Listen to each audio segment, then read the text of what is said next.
Okay, I think we are live. So welcome everybody to LIFEStream on our YouTube channel. I am Jill Swing, president of SC Compassionate Care Alliance.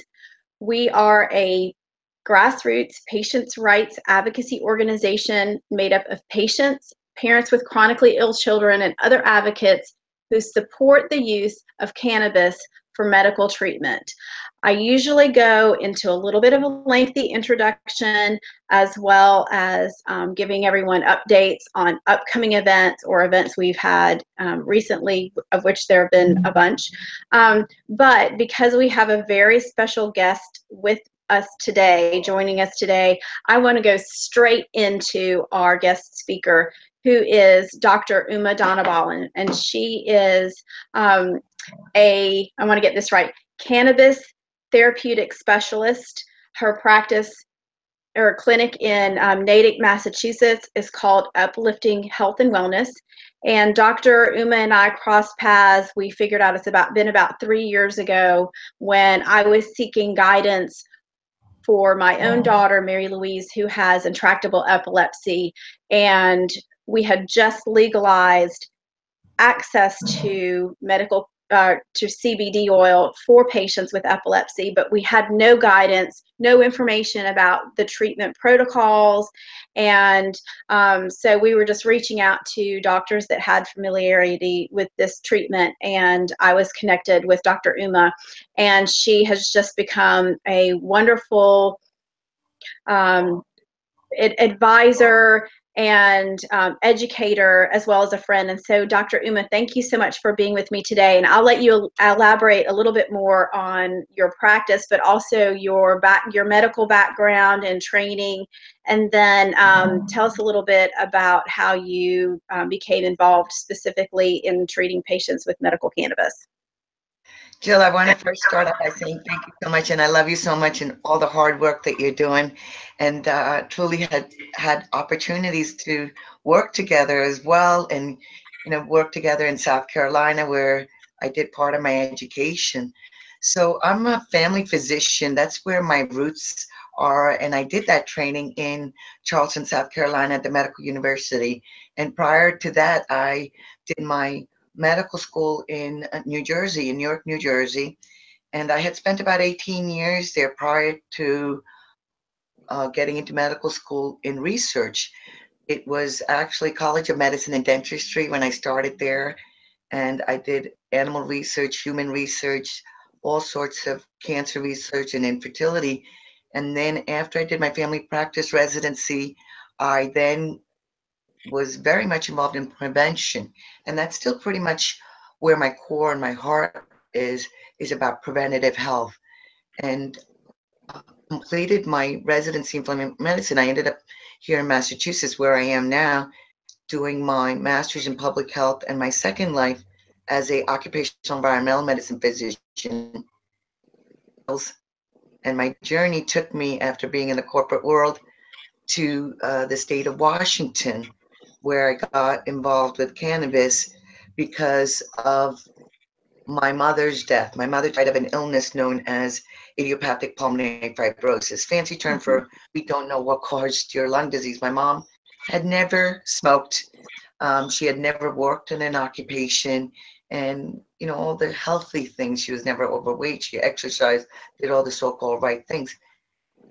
I was also a medical review officer. So for many of you that don't or have had a drug testing done and had to pee in a cup and got a call from somebody and said, you tested positive for this chemical known as THC, which is psychoactive. I like to call it as the intoxicating cannabinoid in cannabis, a plant that's been around for thousands of years. And I never got to use this medicine for my mother, but passed away in July of 2012. I started to write recommendations for this plant. And many people don't realize cannabis is still in Schedule 1, along with heroin and ecstasy, meaning that there's no medical use for this plant, medical research for it in the United States of America, and a potential for abuse. and it's been there since 1970. Mm-hmm. And that's also the year I came to this country from India. In 1970, this plant was placed in the Controlled Substance Act, and doctors write prescriptions. A prescription for things in Schedule 2 through Schedule 5. In cannabis, being that's in Schedule 1, I can write a recommendation. So that's what I've been doing since July of 2012, and I love it. So tell me a little bit about your practice then. You said you mostly write recommendations. Can you give me a little bit of an overview on what the medical program is like in Massachusetts? What a patient has to do? Are there certain qualifying conditions? Um, is one Absolutely. recommendation enough? I mean, because we're still going through the process of making that happen. So it's kind of nice to hear a little bit about what they're doing in other states. Okay, so a couple of questions. So let's start out with what I do. Our practice here is what we call total healthcare THC. And our practice is unique in the sense that we're not just about writing recommendations, we're counseling patients. We spend about an hour and a half with our patients. Our new patients are seen in 3 months and then every 6 months thereafter for the first year. And I see patients above the age of 18 and above. And for people above the age of 18 and above, one doctor, one healthcare provider.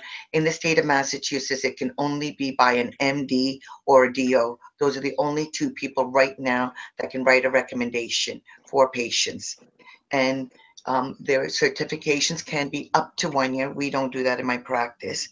And qualifying conditions can vary.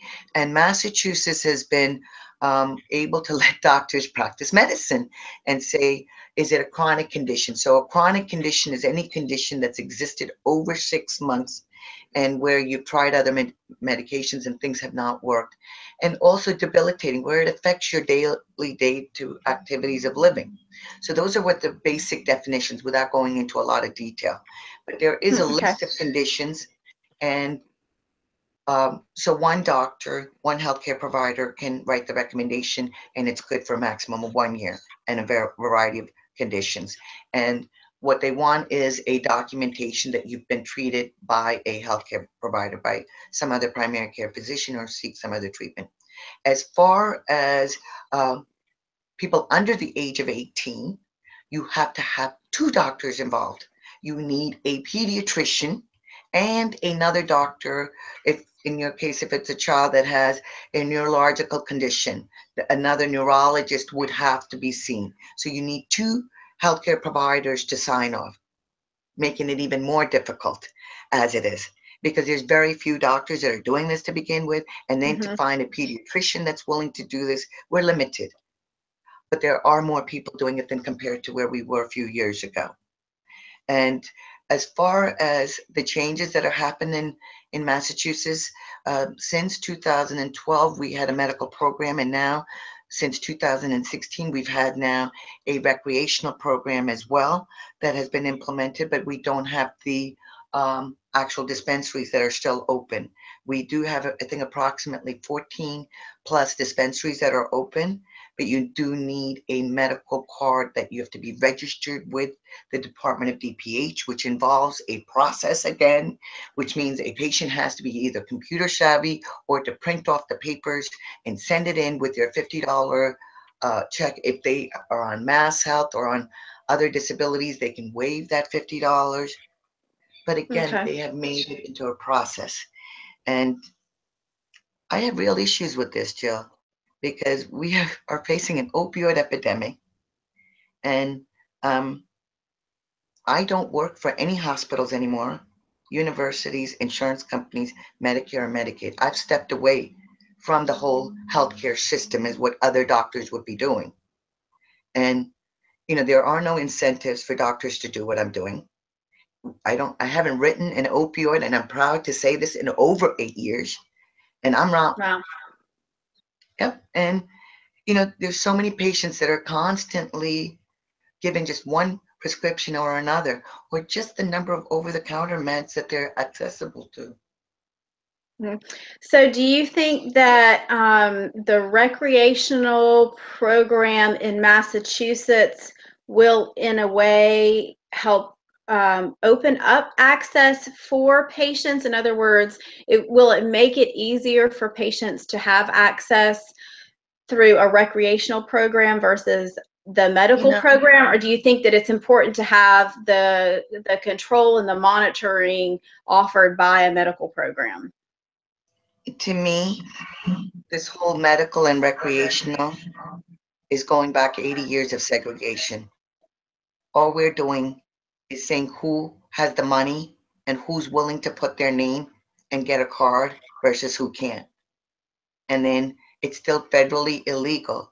So people are still losing their children, people are still losing their jobs. It's still a stigma in the society. Mm-hmm. And the reality of it is cannabis is still criminalized.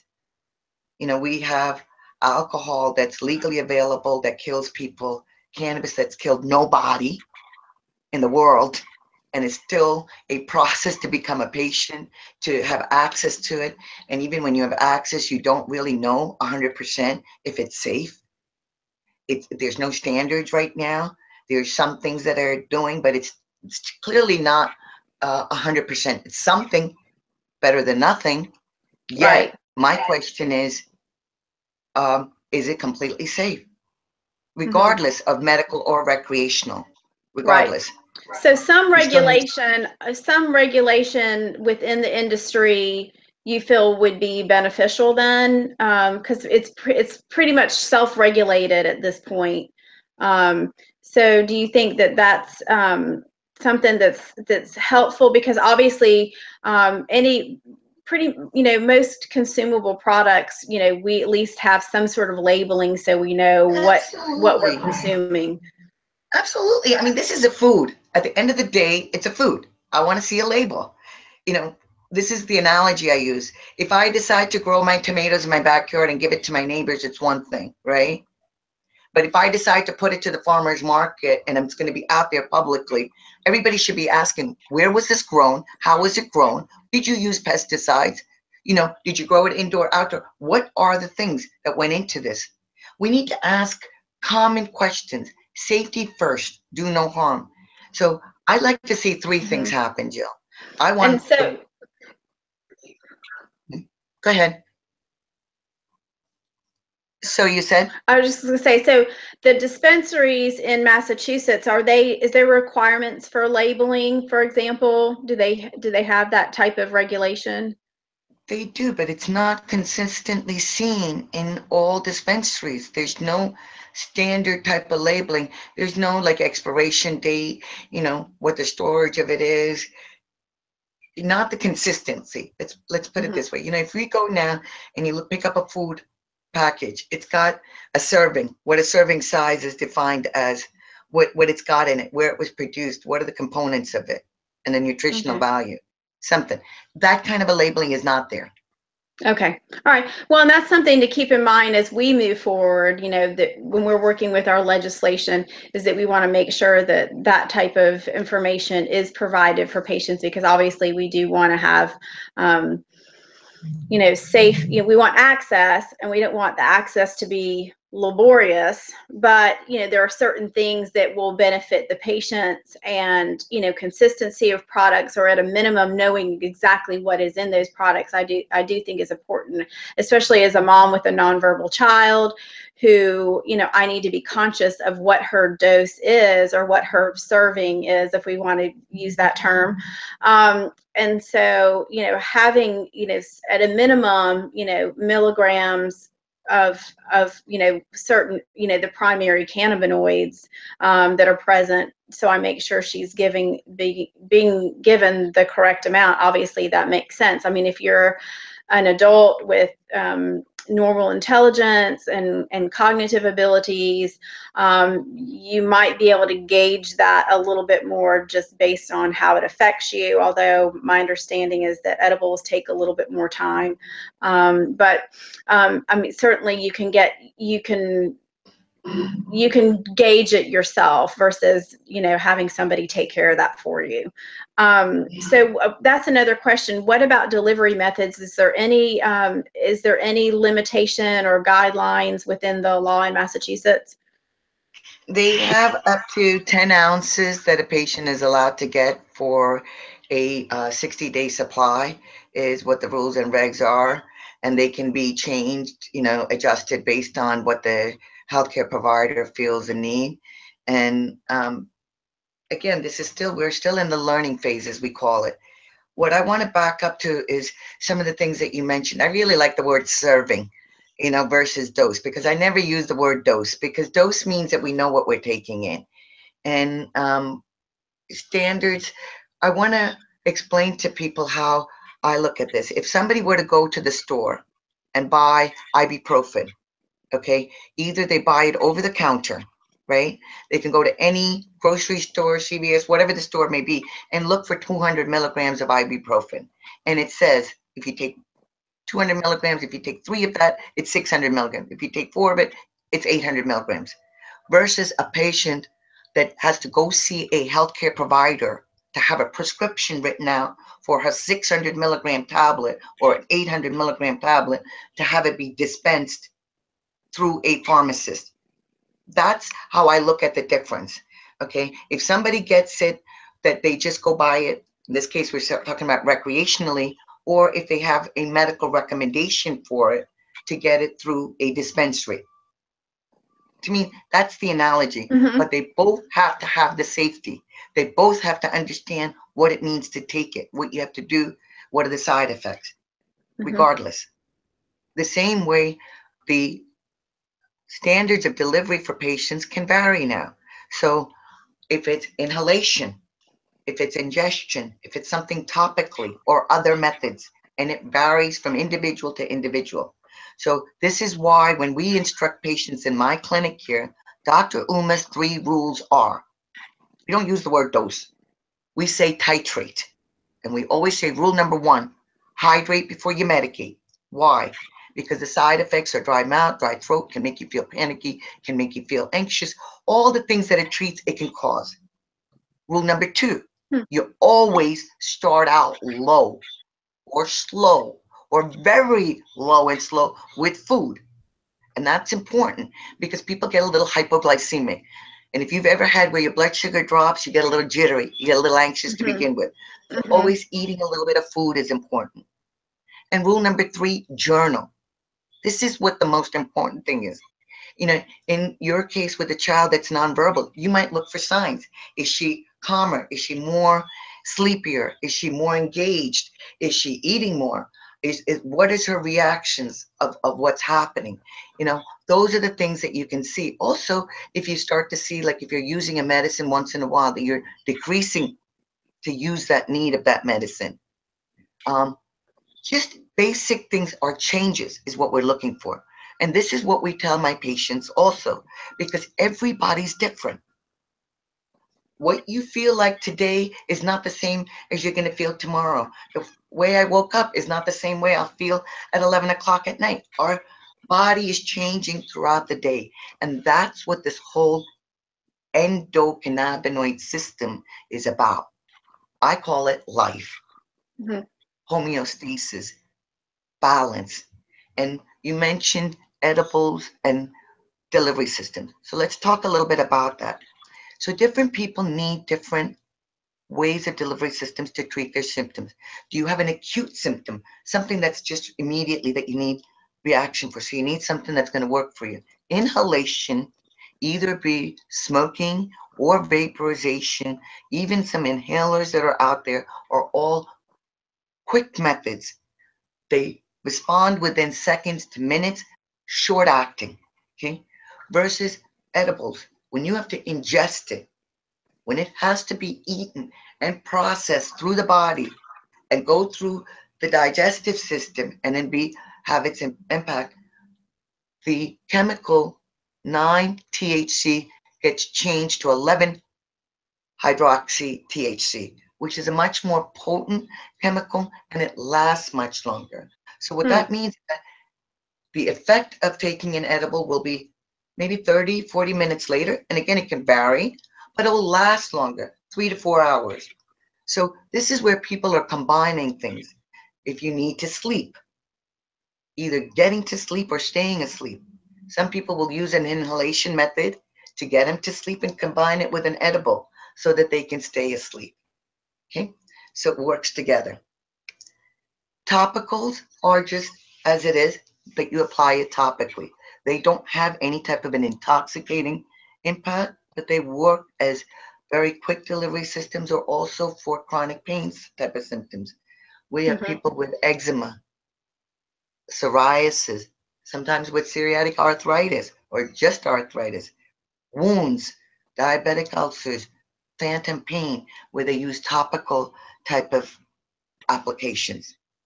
Sublingually, right under the tongue. Quick delivery system. It's very easy. I talk about everything very blatantly. The mouth and the anus, really good delivery systems. Okay, very quick acting. And you know, if you have somebody that's got nausea or seizures, you can't be putting something down their mouth. So the rectum is a very good delivery system. And we're not talking about traumatizing anybody. Very small dosages. And when you get it in, it's 3 times quicker than even something Hmm. sublingually. Okay. So different people, we have cancer patients that we're treating. We're treating terminally ill patients. We're treating patients that are living day to day that want to improve their quality of life. And I've been saying cannabis is not for everybody, but it should be a first line option and not the last resort. And cannabis is not an entrance drug, it's an exit drug from pharmaceuticals, narcotics, and I've added alcohol too, Jill. We have a lot of patients, you know, it's like a knee jerk reflex. You go home at the end of the day, they have a cocktail, they go out with friends, dinners, meals. Alcohol is a part of what's accepted in our society. And now that cannabis is available to them and they could do it discreetly in vaporization, tinctures, edibles, they're enjoying this as another option to relax, to help with their anxiety, to help them prepare for their evening instead of alcohol, which has a lot of rebound effects. So I've added alcohol as well. Hmm. Okay. Um, can you give an example of some patients that you have treated successfully? Like just give me an example of one so we kind of know what this treatment is like and Okay. maybe not necessarily, I know everybody's different, but maybe get a feel of what an expectation might be for a patient. Okay, that's a great question, too. So we have 3 sets of patients that walk through our door. We have patients that have never ever used cannabis, and their ages can vary, and we're seeing a lot of seniors as well. We have patients that I call are self-medicating that are using cannabis right now and using it, and they're learning a new way of using it better.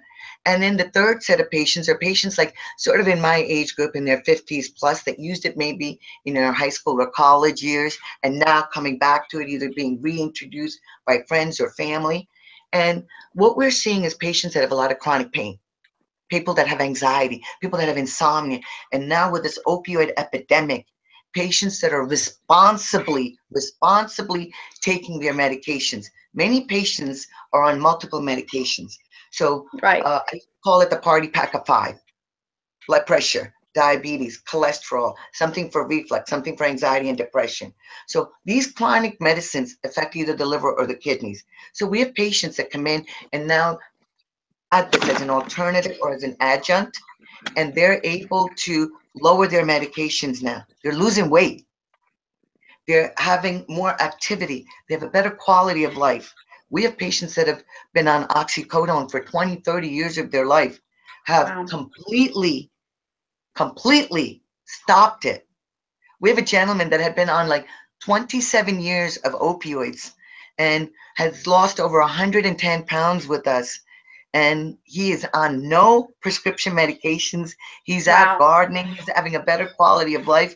But he's facing things like he's struggling to keep up his home because prescription meds are covered for $0 for him.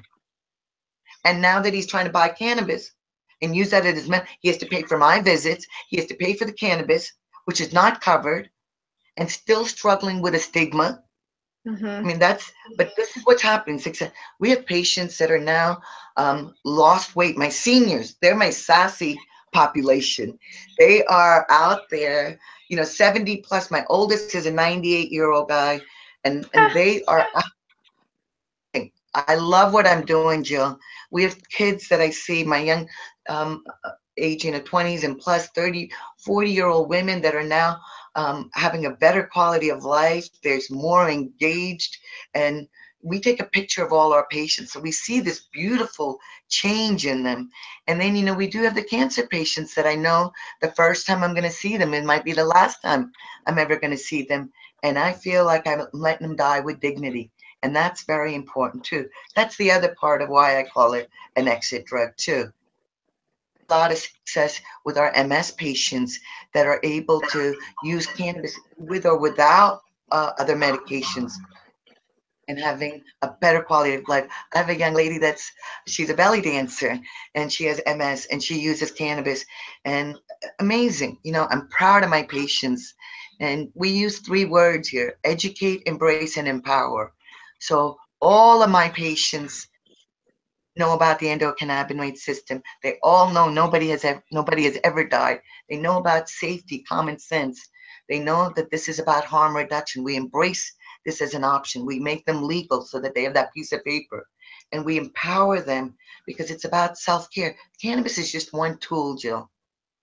We tell them it's about self-care, about the ABCDEs of life. Once you're aware, hold yourself accountable. B, always try to be better or the best. So develop behaviors. C, you have a choice. Be committed to your choices. D, be determined, but that's not enough. We got to get disciplined.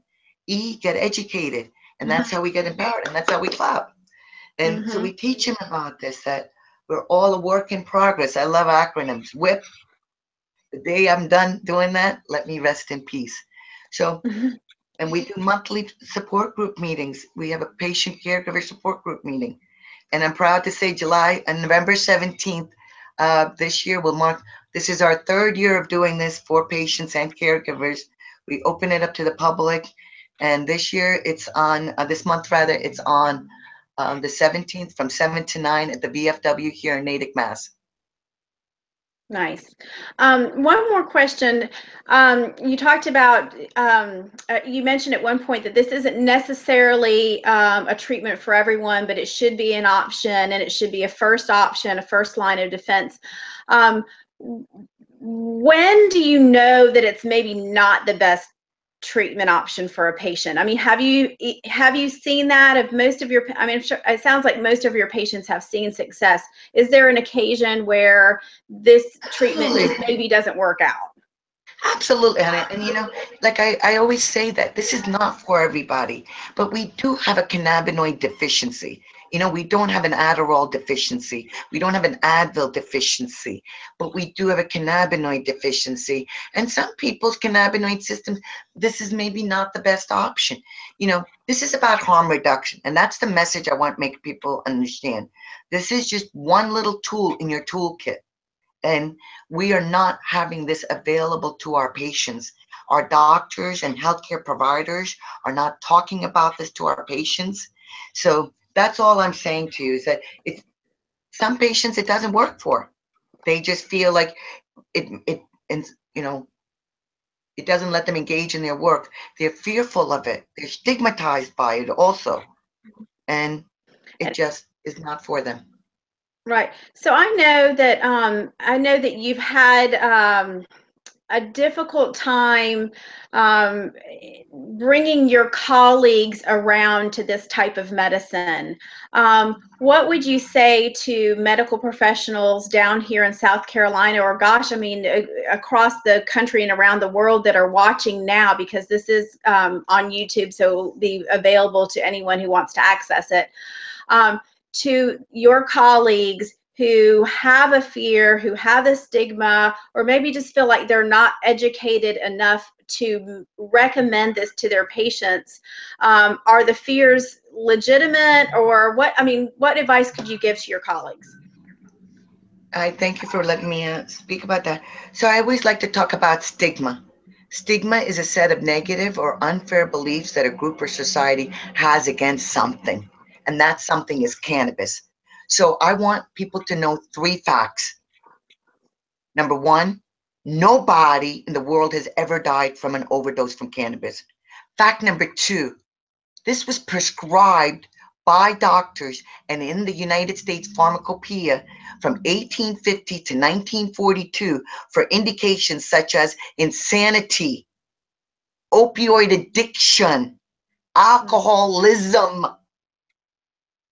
Number 3, the United States of America has a patent number 6630507, issued on October 7, 2003, and it states cannabinoids as an antioxidant and neuroprotectant. And there's a thing called the World Wide Web. I say WTF. What are the facts? Okay? These are the 3 facts I want them to know. And there's a thing called PubMed that they can go to, and there's information. So I have a new acronym for healthcare providers. I'm saying hindering care of patients. Please, please stop hindering the care of our patients and alienating them. Use this as an opportunity. I tell this of our patients. Ask your healthcare providers, what do they know about cannabis? What do they know about the endocannabinoid system? Exactly. Okay, and one more final thought, segue from your advice to medical professionals and colleagues out there to our lawmakers. You have come to South Carolina on more than one occasion, and you have testified before subcommittee hearings at our state capitol, and you have talked to our lawmakers and encourage them to support our bill. And I'm sure you've done that in other states besides just South Carolina, but I just like to think we're special. But anyway, so if you could address our lawmakers now, because you know how it is, subcommittee, there's 5 or 6 people there that you're speaking to. We've got 170 lawmakers up in Columbia who think that they are the ones who should be making medical choices for patients and not doctors, patients, and caregivers. So what would you say to them as they're going through this thought process as far as creating this medical cannabis program for our state? Thank you again. And Jill, I really appreciate the opportunity to testify. And, you know, we've gone to love some of those members and get to know them as real people, as we all are. My statement to everybody is, at the end of the day, all of us are patients. All of us are patients. How would you like to be treated? And I also say, unless you have an MD, you should not be, or the healthcare provider with some degrees, you should not be interfering in my care with my patients. And understand that this is truly an option, and this is nothing new. This is a safe option.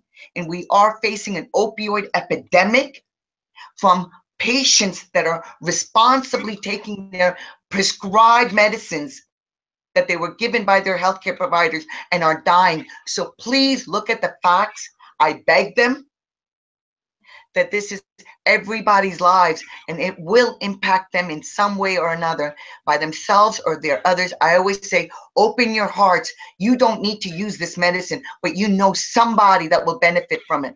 Open your minds, because there's a science known as the endocannabinoid system. And then one last thought too, because you've talked about it a couple times, the opioid epidemic obviously has gotten a lot of press lately. I know we are an affiliate of ASA, Americans for Safe Access. They just launched their big campaign, End Pain, Not Lives, Make Cannabis an Option. Unfortunately, Chris Christie's commission that they just reported to President Trump their findings, and medical cannabis or cannabis as an option was not included in that. What are your thoughts on that? It's still in Schedule 1. I'm fighting for it to be deschedulized. I mean, it's blatantly criminal. It's blatantly criminal is what I'm saying to people.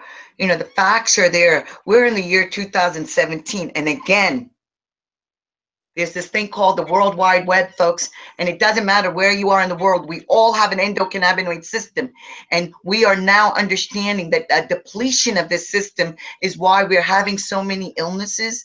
We know addiction is also related to an overactivity of the endocannabinoid system.